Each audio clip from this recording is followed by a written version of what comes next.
Meus amigos, hoje vamos estar assistindo um vídeo que parece ser bastante interessante. Olha só o tema, que legal. Ponto de vista, você está preso em um jogo antigo. Eu sou um cara antigo, sou um cara lá dos tempos do Nintendo, do PlayStation 1, principalmente do PlayStation 1. Meu amigo, eu já joguei tanto jogo de PlayStation 1. Silent Hill 1.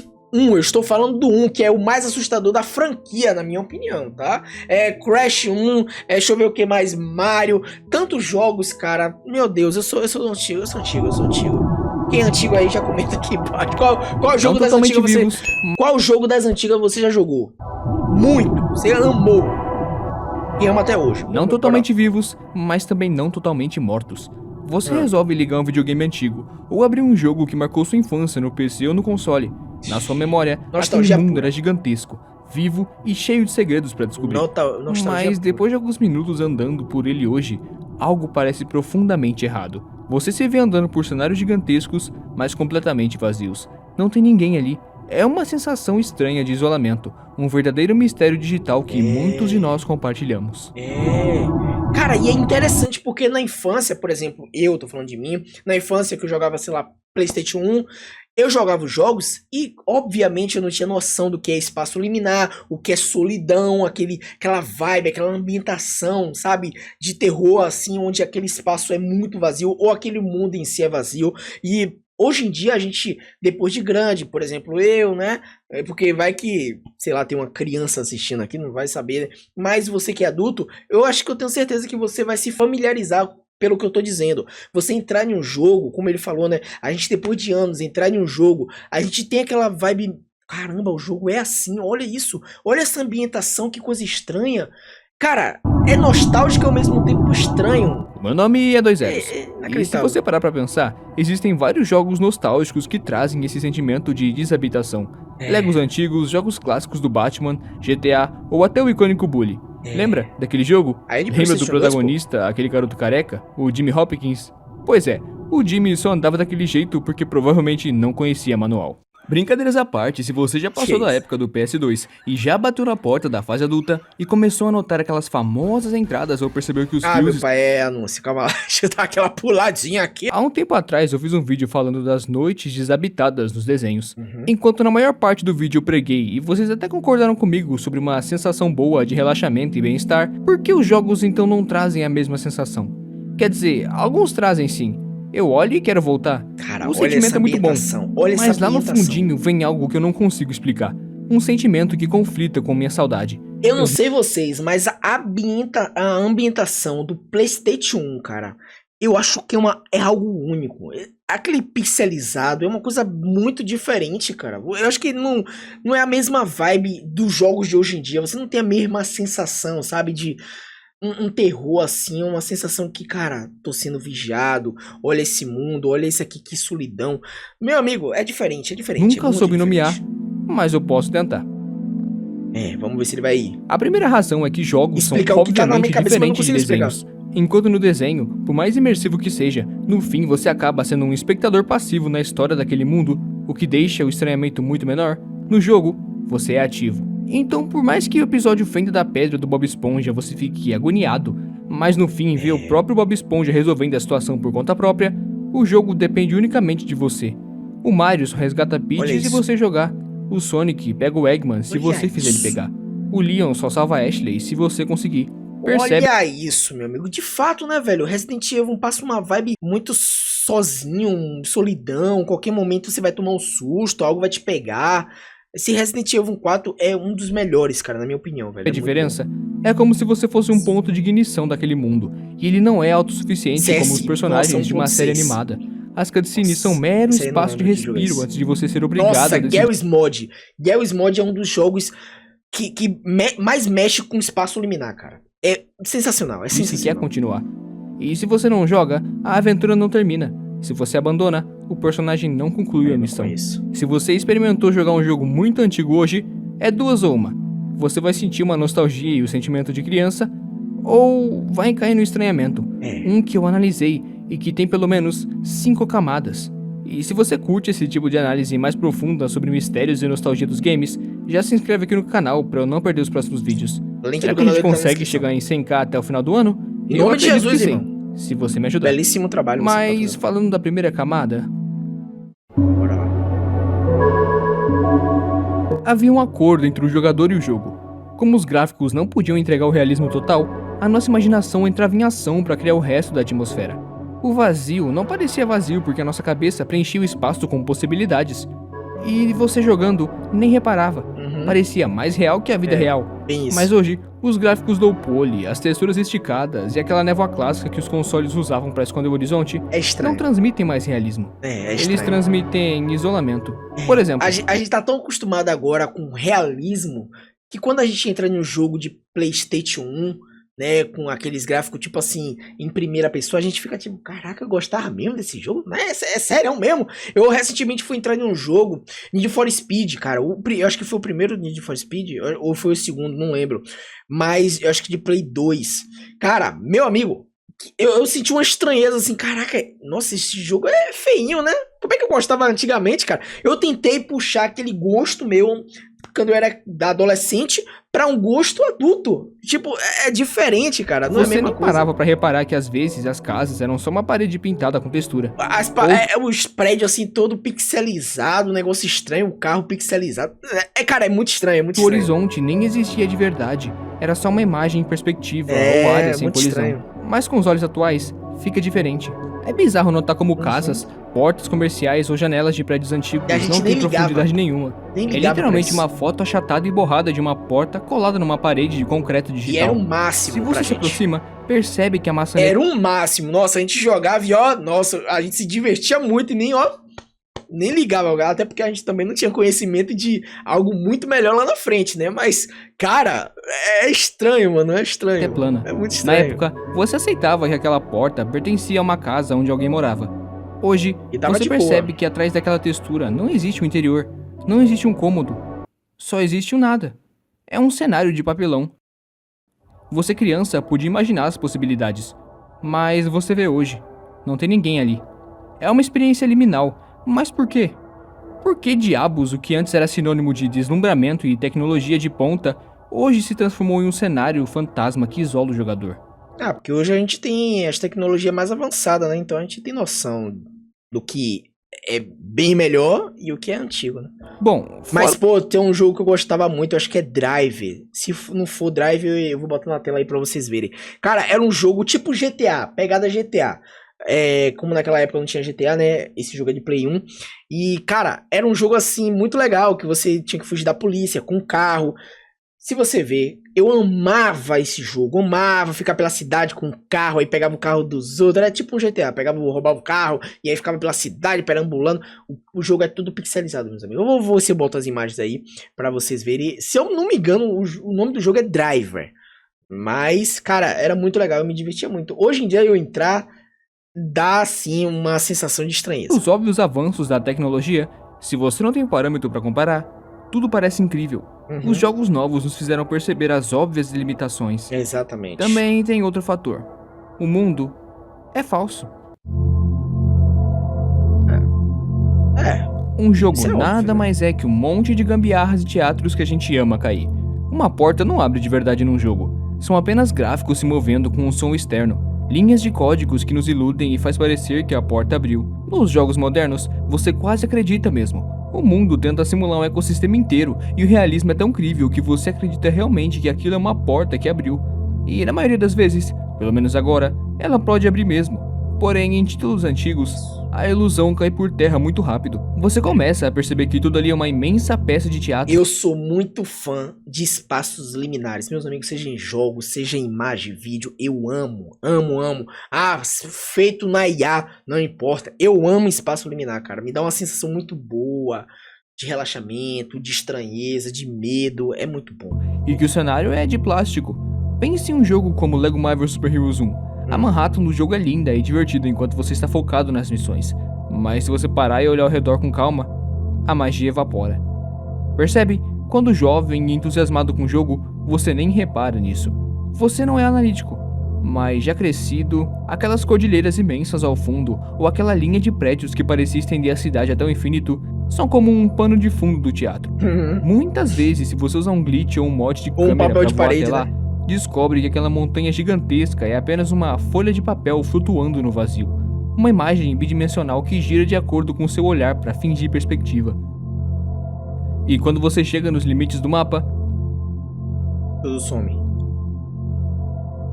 Tá. Seja uma barreira invisível, um mar sem fim ou uma montanha intransponível, e consegue olhar o que tem do outro lado, o choque é existencial.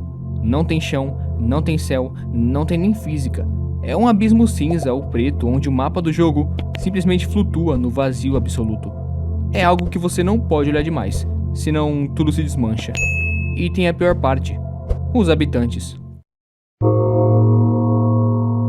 Os NPCs. Se o cenário é um teatro, os NPCs são os figurantes que esquecemos de desligar. Caraca, é bizarro. Caraca, esse vídeo tá me dando uma sensação muito estranha. Se você decidir seguir um pedestre qualquer na rua por 5 minutos, a ilusão de vida morre.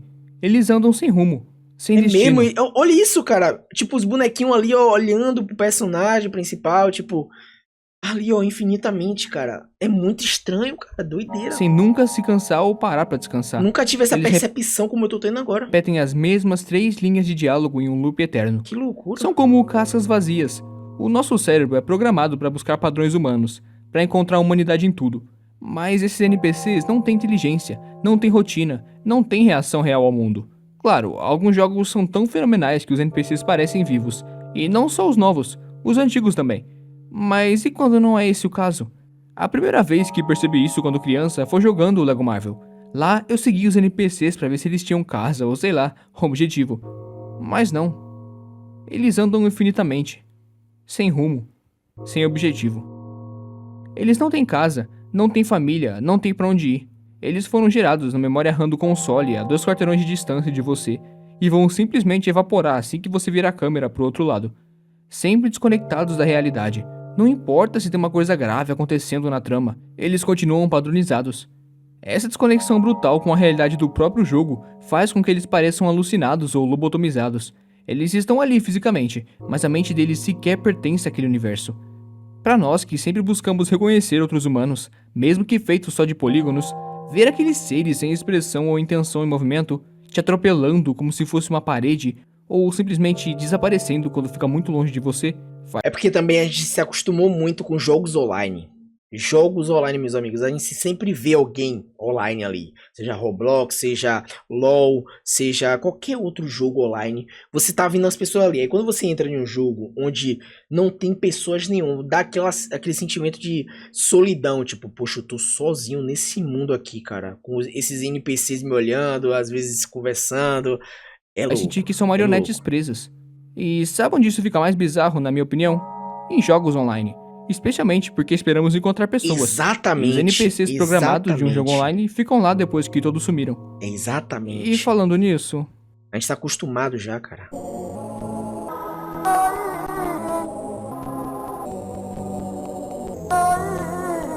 Última vez online. 9 anos atrás. Eu sei que você já sentiu algo estranho lendo isso. Jogos online são diferentes dos offline.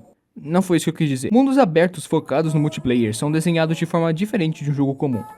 Eles têm praças centrais de... CS 1.6, na minha opinião, é um dos jogos, assim, abaixo de Garry's Mod. É um dos jogos que tem uns mapas, assim, com espaços liminais absurdamente... Eu não sei se esse aqui é o caso, não sei se esse jogo aqui... o gráfico parece muito CS 1.6, não sei se é.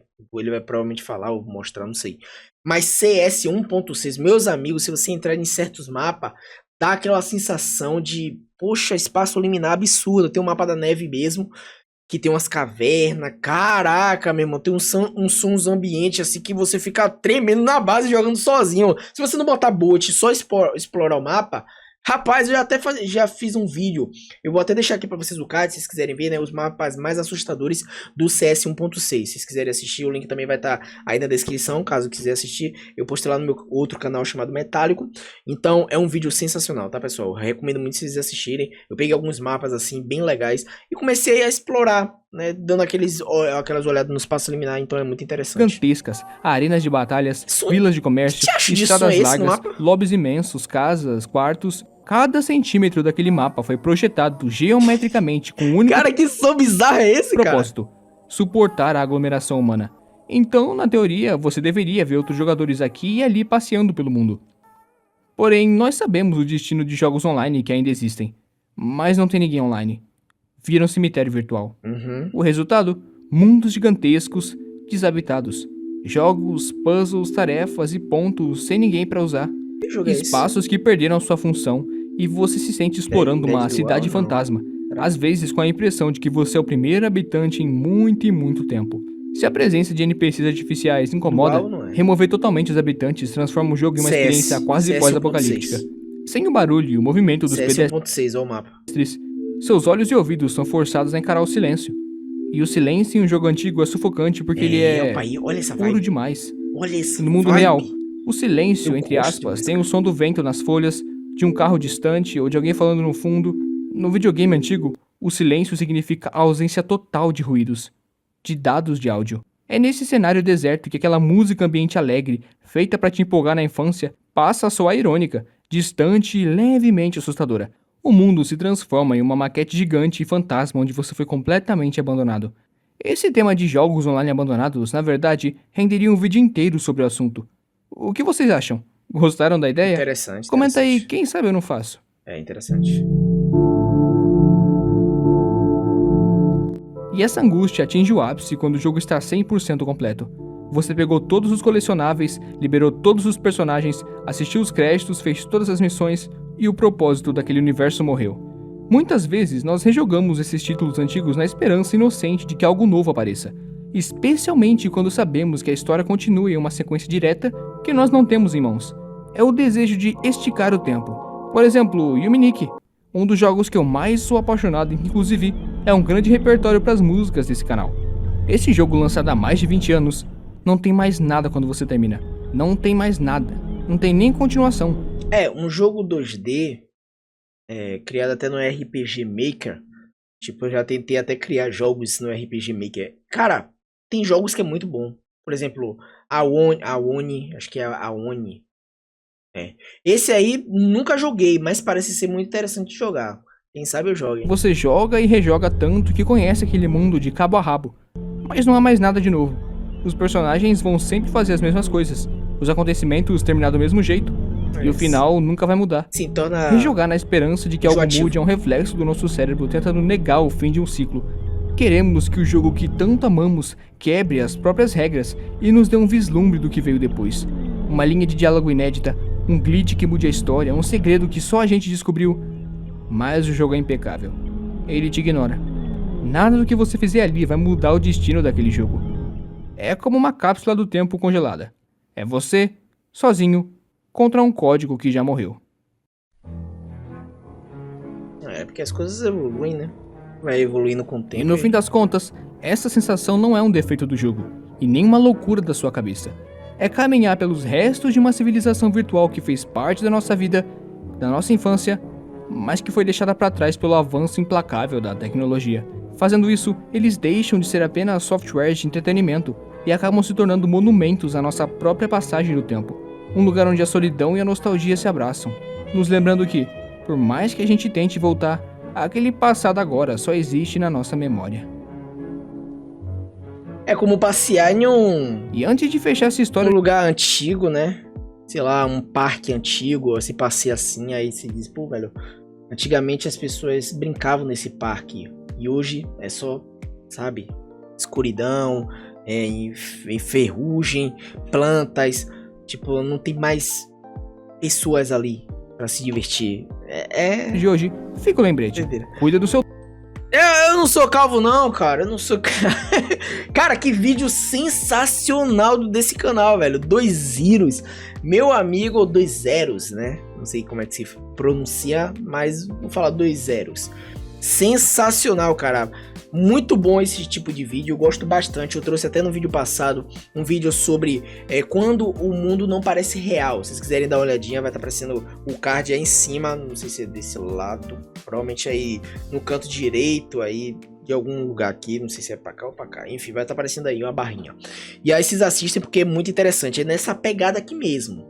Então, poxa, gostei demais desse vídeo, achei interessantíssimo o tema, a explicação dele, porque a gente tem aquele sentimento de estranheza quando a gente entra em jogos antigos, a gente não percebe, mas hoje em dia quando a gente entra, a gente sente aquela solidão, aquele espaço liminar, aquela estranheza, porque a gente jogava o jogo por jogar, para se divertir, e hoje quando a gente entra, a gente quer entrar mais como uma pessoa analista, mesmo não sendo, a gente tá ali analisando, poxa, deixa eu ver como é que é essa textura, nossa, essa textura aqui é feia, é feia demais, meu amigo, olha o outro jogo lá, é muito melhor, porque é mais atualizado, mas lá na frente, os jogos de, sei lá, PlayStation 3, PlayStation 4, PlayStation 5, vai se tornar estranho também para outras pessoas que, quando era criança, jogava. Por exemplo, uma criança hoje em dia, em 2026, lá em 2050, se Jesus não voltar daqui até lá, né, e os seres humanos não se acabarem com guerra e essas coisas, as crianças de hoje, lá na frente, vai dizer, poxa, eu joguei esse jogo. O que pra mim hoje é sensacional, para as crianças lá na frente vai ser uma coisa, tipo, nossa, é feio esse gráfico, olha, os gráficos de 2050 tá muito melhor, entendeu? Então, cara, é realmente interessante esse tema, gostei demais, deixa o seu maravilhoso like, o canal aí do 2Zeros tá na descrição, 2Zeros, tá na descrição pra vocês irem lá se inscrever, deixa o like, comenta lá que veio pelo Metsálico, pelo Wilson Metsálico, tá? Pra ele dessa moralzinha aqui, deixando o like também. Mas é isso, família, um forte abraço, valeu, falou, tchau, senhores!